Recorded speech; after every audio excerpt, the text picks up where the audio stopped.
It's always uncomfortable. It's never fun, but I've seen the fruit of it wherever I go. It's difficult to get up and tell the truth about yourself, the unvarnished truth about yourself, the good, the bad, and the ugly. But in doing so, you begin to create a space where other people start feeling safe to tell the truth about themselves. Yes. And so the difficulty of having to do it is far outweighed by the help that I see it having in people's lives. I'm willing to go first. Be honest, be transparent, be real. It's exhausting when we try to conceal the worst parts of ourselves. If I tell the truth about myself and you walk away from me as a result, I may not like it, but I'll be okay because God will never walk away from me. You reject me, I may not like it, but I'll be okay because God will never reject me. Telling the story, as uncomfortable and as difficult as it is for me to share the darkest parts of my journey, also shows people just how good God is. I have not come up with a better way to show people the best parts of God without showing them some of the worst parts of me.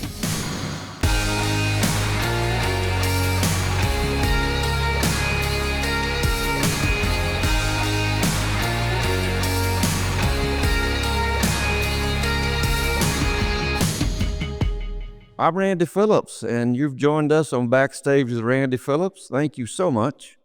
I really appreciate the subscribers and people that watch and listen. Very special guest today, Tullian Tchividjian. I've been working on that. You crushed it. Well done. I'm proud of you. Which one do usually people mangle? The first name, believe it or not. The last Tullian? name? Yeah, the last name is worse looking. Tchividjian. But when I explain that it rhymes with religion, that helps people. And I said to you earlier that most people spend so much time trying to pronounce the last name correctly. And they assume that they know how to pronounce the first name. So they nail the last name. And then when it comes around to saying my first name, they're like, Tullian. And I'm like, oh, no, it's Tullian. Tullian. Yeah. I was named after the early church father Tertullian. That my mother was studying. Tertullian. Yeah, right. That's right. Maybe that's the problem. That's the problem. But my mom was studying him when she was pregnant with me, and she was so captured by his convictions that she said, God, if this child growing in my belly happens to be a boy, I want him to be just like Tertullian. So out I came 51 years ago, and she named me Tullian. Yeah. I love your mother. She's amazing. She's a hoot. She's moving to Florida. What? Yes, we just found out. I'm excited. About 2.5 hours away from me. Leaving North Carolina? Yes. Yeah. Well, I have a singing group. Yeah. I'm sure you have all our music. All of it. I was listening to it all morning, all afternoon, and we just turned it off in the car. You're lying. You don't even know the group name. Phillips, Craig, and Dean. Of course I know. Okay. I grew up around Christian things, you know. Okay. I know all the Christian stuff and the people. Well, I get to go to the Cove. They invite our group to the Cove every year. Yeah. 10 years. And your mother is always the host of that. Yeah. And we get to spend the evening with her. We get to eat dinner with her. Yeah. Every year it is like, what's she going to say this year? Oh, she is a wild card, a maverick. And I love it. She's just like her mother, my grandmother. Really? Yes. Spunky, witty, sassy. My mom's amazing. She is fantastic. Yeah, she loves being the host up there. Oh, and she's people great. love her because it's a representation of the Graham family, the oldest child. Yeah. And she tells stories about what it was like to grow up, and people love it. Tell me more stories. Yeah. She says, I'm the child that Dr. Graham loved the longest. Yes, she's been saying that for years. Yeah. And I say that about my oldest daughter. I say that about my oldest son, too. I've stole that from her. Yeah. And I say, I don't love Gabe more than my other children, but I've loved Gabe longer than my other children. Yeah. That's a great way to say it. Yeah. This picture that's up right now, you and your grandson. Grandfather. Sorry, you're the grandson. Grandson, grandfather. I don't know what you were talking about, but the way you were looking at your grandfather, the legendary Dr. Graham, looks like he's got oxygen on. Is it an oversized chair? Was this sort of the latter part of his life toward the end? Yeah, that picture was taken probably, in fact, I was speaking at the Cove that week. And so every afternoon I would go spend with him. And we spent hours over the years talking about so many different things. And I had so much one-on-one time with him in the latter years of his life because for the most part, he was homebound. And growing up, we would see him every year, but he was always busy. He was traveling. He would take the summers off for the most part. So we would go up there and spend the summers, and that was great. And he and my grandmother would come spend Thanksgiving with us in South Florida every Thanksgiving. Is that right? So we got them to ourselves during that time. But as he got older and couldn't travel as much and life got slower, I made treks to see him all the time. I don't think I made one big ministry decision probably 10 or 12 years without consulting him first. And I would typically consult him in person. So I would jump on a plane, go up there. We talked about so many things. I would ask him, I'm a bit of a history buff. And so I really wanted to know from him what it was like, especially like not only his initial calling, but what was going on in the world at the time, the birth of evangelicalism and how he was a real pioneer in all of that, the seminaries that he started, starting Christianity Today, the people that he knew. I would ask him about all of these people that I love. Like, tell me about John Stott. What was John Stott like? Tell me about Carl Henry. What was Carl Henry like? And I would just sit there and listen. And it was amazing. One really cool story, I've shared this a few times, but right after 9/11, I was living in Knoxville, Tennessee. I had just gotten out of seminary. I was serving on staff at a large church in Knoxville. And right after 9/11, I went up to my granddad's place. I think 9/11 was on a Tuesday. I went up on a Thursday, maybe Wednesday. And we were talking. He was in his bed and I was in a chair by his bed. And when I walked into his room, he told me that he had just gotten off the phone with the president, George W. Bush. Wow. And I said, well, what did he say? And he said, well, he wants me to lead the service at the National Cathedral on Friday, which was only 2 days, later. Yeah. And I said, well, what are you going to say? And he looked at me and he said, I don't know. What do you think I should say? And I said, I don't think I'm the best person to ask, Daddy Bill. That's what we called him, Daddy Bill. Yeah. And 2 days later, they had grounded all of the flights. Right. No airplanes were flying anywhere for a few days. Yes. And on that Thursday, there was one plane in all of the airspace in the United States, and it was the plane that the president sent to pick up my granddad to fly him to Washington, D.C. One passenger, one plane. Unbelievable. Isn't that amazing? So I loved stories like that. Yeah. When he and I would sit and talk, I would ask 1,000 questions and then just sit back and listen. Fascinating. Yeah. And then just recently, they put a statue Yes. in Washington, D.C. of your grandfather, Dr. Graham. A statue. In the Capitol. In the Capitol. Yeah, I know. It's crazy. I mean, And you haven't seen it yet. You're going to. I haven't seen it yet. And I was supposed to be there, but there was this church in Austin, Texas that invited me to come. It was on the books. So I want you to know that I skipped that amazing celebration to be with you. Now, Tullian, you go on the line now, but I appreciate that. All right. This stuff on your arm. Yes. Does this come off? No, it doesn't. It's permanent. Oh, Lord. Thankfully, it's permanent. Now, what would Daddy Bill say about this? No, he didn't care about this stuff. You And my care? grandmother loved this kind of stuff. What? Yes, she was my grandmother was a closet rebel. She wasn't even that much in the closet about her rebellion. but she was, her heart gravitated toward Okay. the prodigal. Always. She Okay. always rooted for the underdog. She was incredibly down to earth, amazing. So I got my first tattoo when I was 18 years old My on this goodness. shoulder. And it was a really stupid, it was like a heart with a dagger in it. I didn't know what I was doing. And then I didn't get any more until I was probably in my late 30s. Okay. And the first one I got was a cover up for that one. And all of them have very significant meaning to me. All of them. I don't just put stuff on my arm to put stuff on my arm. They all have some theological significance to me.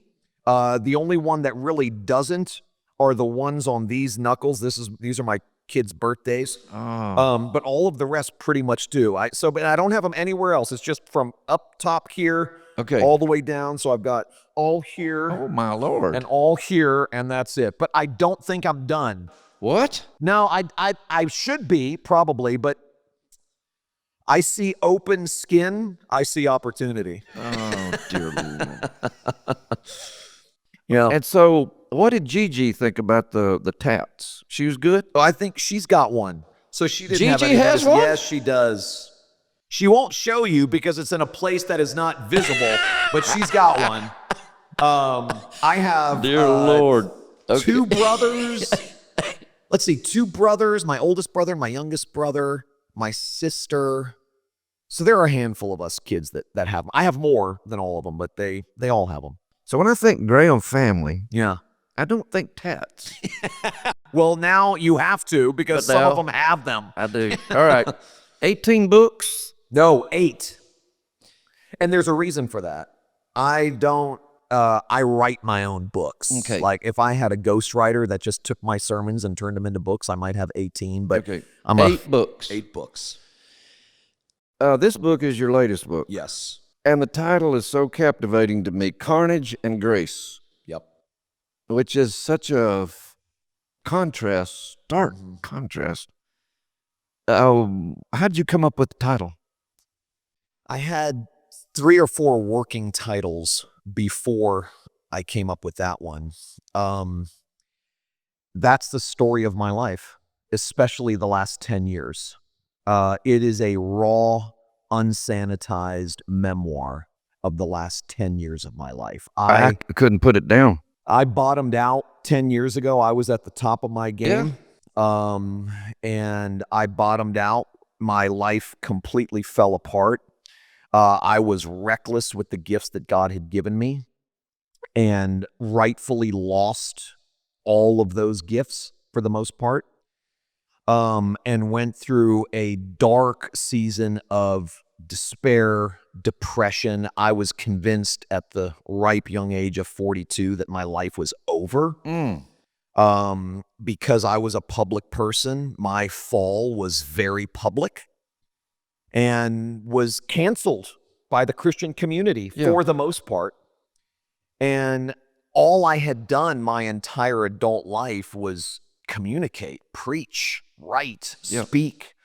And now all of those avenues were closed to me.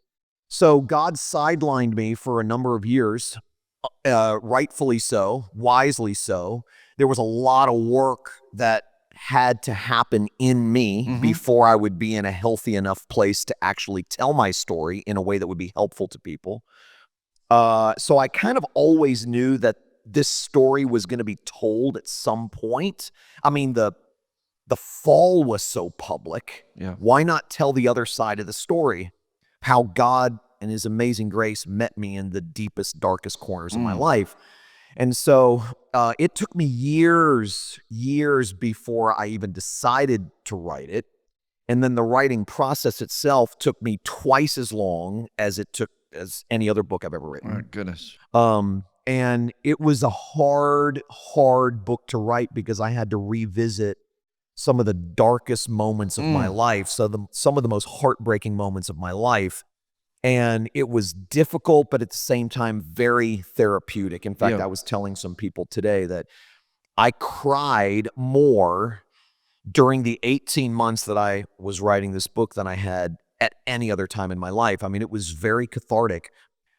So I finally got it finished and was working through different titles, and Carnage and Grace emerged as the one that I liked the most of the ones on my list, because that really is, that book is a story of carnage and grace. Self-imposed carnage and God's grace. And the picture of you on the front, Yeah, there's a story behind that you're picture. in one of my favorite places. St. Patrick's Cathedral. Yeah, Yep. New York. Yep. Across from St. Patrick's Cathedral is a huge department store. I think it's It's not I think it's Bloomingdale's. Yeah, I think. Well, here's what happens. My wife goes to Bloomingdale's, and I go to St. Patrick's and pray that she don't spend. Did God answer your prayer? Nope. But there's something about that space. Yeah. What's happening right there? So that picture was taken. There's an amazing story. In fact, I tell the story on the back cover of the book. Yeah. That picture. But so I got divorced in 2015. Got married to my wife Stacy in 2016. This picture was taken in the spring of 2018. We had gone to New York. My wife Stacy had never been to New York. I'd been 1,000 times, but she had never been. And on one of the days we were there, I said, I want to take you to St. Patrick's Cathedral. So we went, and she was walking around taking pictures, and I was at a really low point. I mean, I was sad every day, depressed every day, hopeless every day. And so while she was walking around taking pictures, I was just sitting in a pew and, thinking, reflecting. And she walked over and took a picture of me. And at just the moment she took it, she was taking a candid shot. And at just the moment she took it, I looked up. And that's that picture. That was not posed. That's as raw of a picture of me as that has ever been taken. And the reason I wanted it on the cover was because the sadness in my eyes tells the entire story of the way I felt during that time. Oh, man. It's a hard picture for me to look at. That's one of the reasons I wrestled with whether or not to put it on the cover, because I was like, it's hard to look at. I mean, I look at that picture now and I have so much compassion for that guy. Yes, he screwed up and he hurt a lot of people and he hurt himself, and now he's living in the aftermath of those consequences. And I talk about this a little in the book, but I think the church for the most part does a pretty good job of ministering help and grace to people who are suffering because of what someone has done to them. But the church does not do a good job of ministering help and grace to people who are suffering because of what they've done to themselves or because of what they've done to other people. I don't know what to do. Yeah. Do you remember when your phone just went quiet? Yeah. Nobody's calling. Yeah. And it was, I would normally wake up and have 50 texts, 50 emails, tons of messages from my assistant.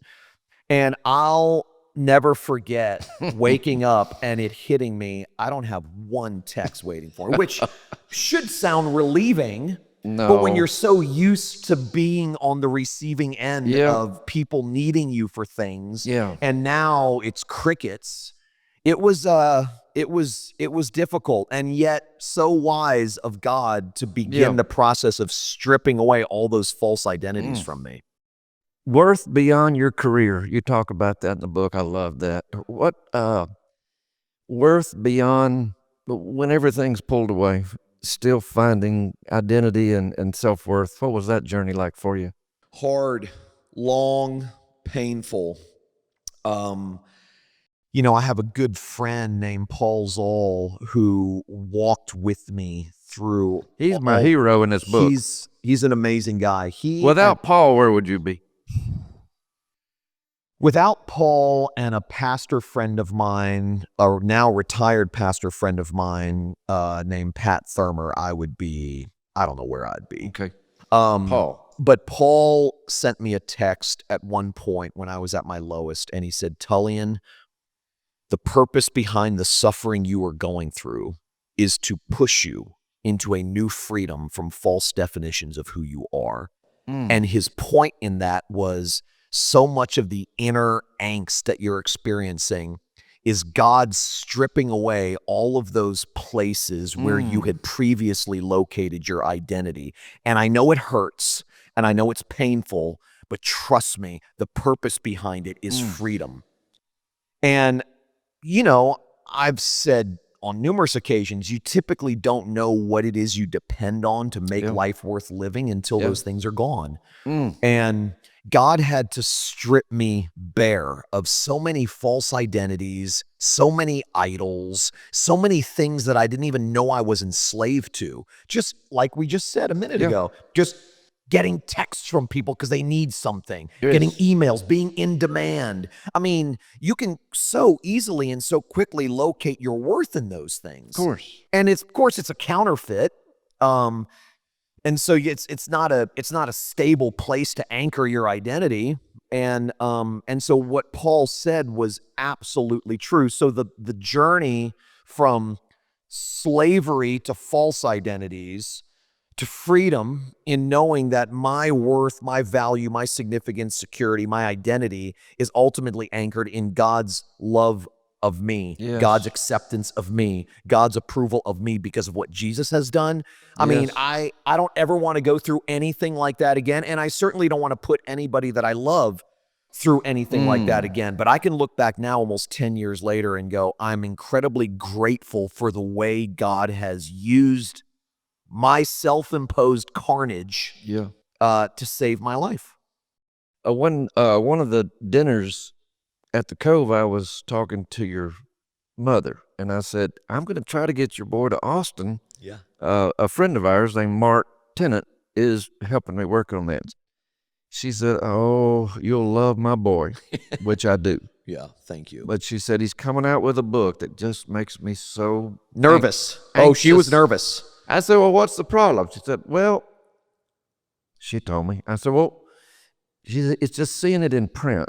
It's just bringing it all up again. We were 10 years removed from it. Why now? Why does he have to do this now? Do you get, you have so much to say. You're a brilliant man. You're a theologian. You have so much to say. I'm guessing, but this has been your main story for a number of years. How hard is it to just I got to tell so you came to Austin, Texas. We'd never had you at our church. And you got to get up and tell that story again. Is that, how, I was trying to put myself in your shoes there when you were standing on our platform going, how would I like to get up and have to tell this everywhere I go? So I pastor a church in Jupiter, Florida. And so I get to preach from different books of the Bible and passages. And so this isn't the only thing I say. So I have a variety. But when I travel, if it's a place that's never had me before, this is basically the message that I deliver. And it's always uncomfortable. It's never fun. But I've seen the fruit of it wherever I go. And I was just telling a mutual friend of ours a little while ago that, you know, it's difficult to get up and tell the truth about yourself, the unvarnished truth about yourself, the good, the bad, and the ugly. But in doing so, you begin to create a space where other people start feeling safe to tell the truth about themselves. And so the difficulty of having to do it is far outweighed by the help that I see it having in people's lives.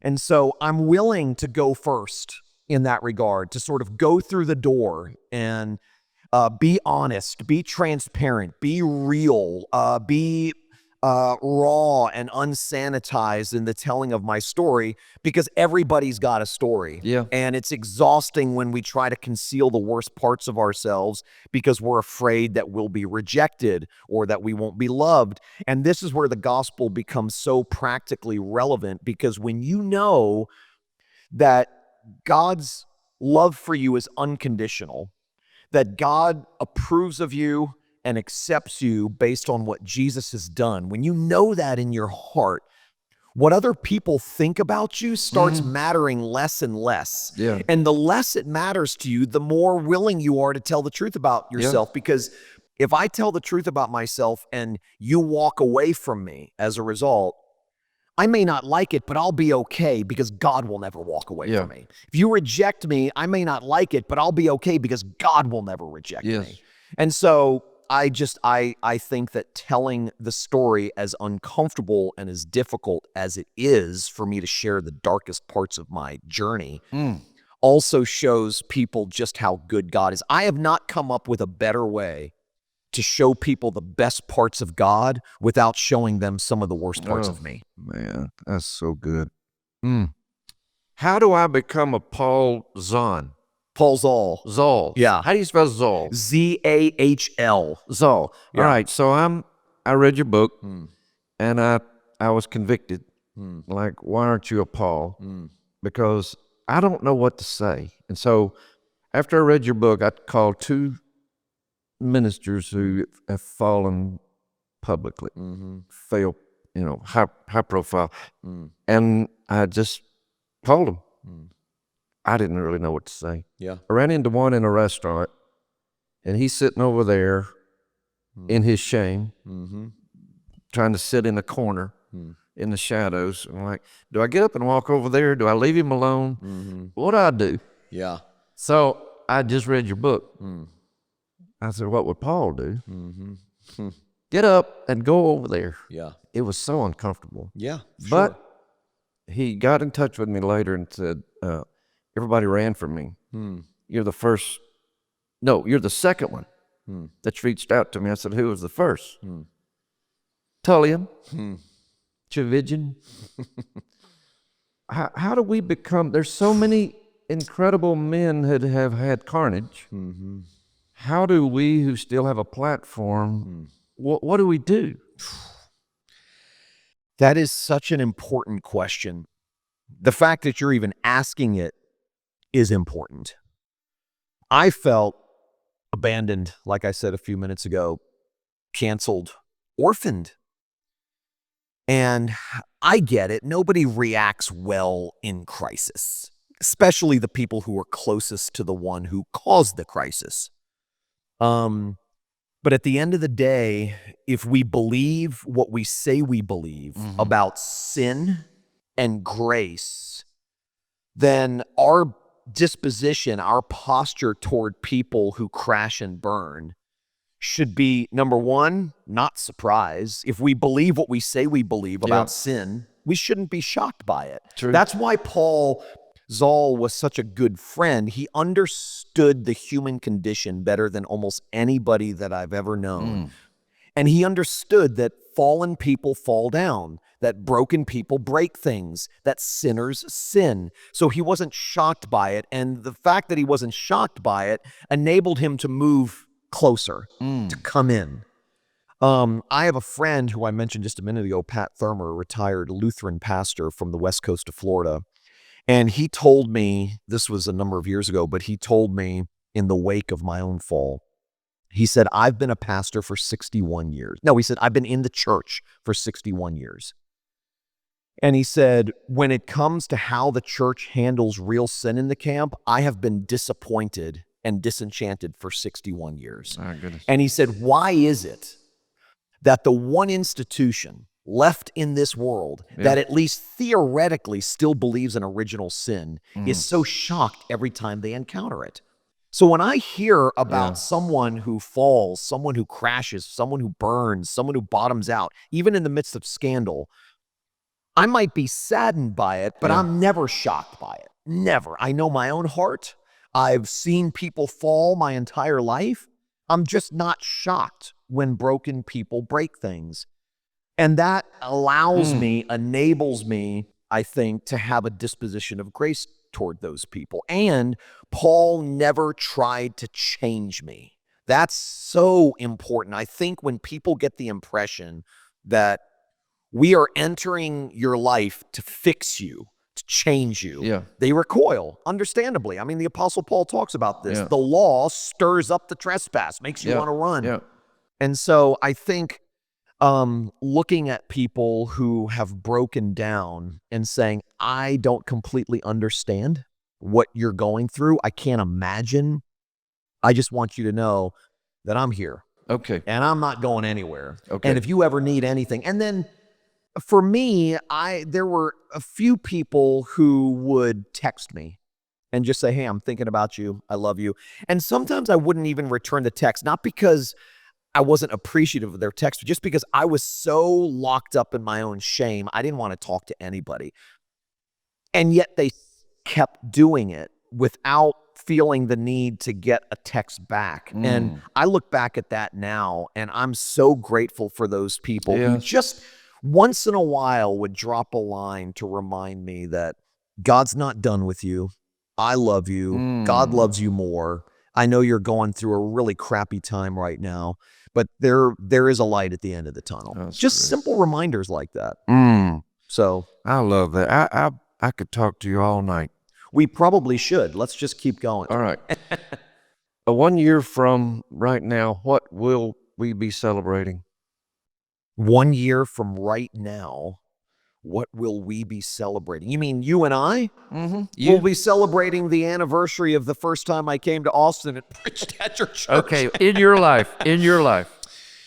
Oh, man. You know, I will be celebrating the fact that God got me through another year. I think. Honestly, I mean, I mentioned it when I preached that I don't think about tomorrow as much as I used to because I'm so enraptured with gratitude for today. Yeah.